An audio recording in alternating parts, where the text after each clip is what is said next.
Okay, so a deadlift is a bit of a complicated movement to do. So let me teach Lizzie a little bit, some of the cues that I use, and then we'll go into how to do it with weight.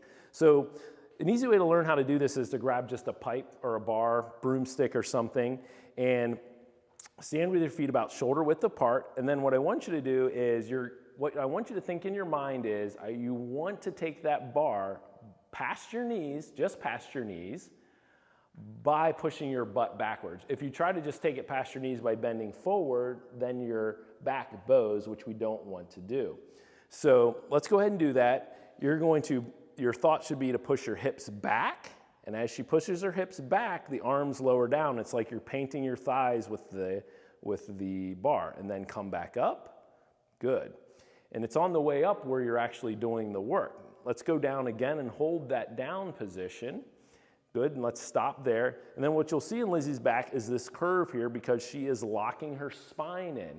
Now, if she were to let her spine go, show us that, Lizzie, what happens. If you let your spine go, that's where you're gonna hurt your back with a deadlift because her muscles are not engaged to hold this tight. Now, if she locks her back again, go and show it, yep. Now she's locked here, and she's doing what we call a hip hinge, is pivoting around her hips. So all the work then comes from her glutes and hamstrings to go ahead and lift back up. And then at the top, it's almost like a little bit of you're pushing your pelvis forward to get that glute and hamstring engaged.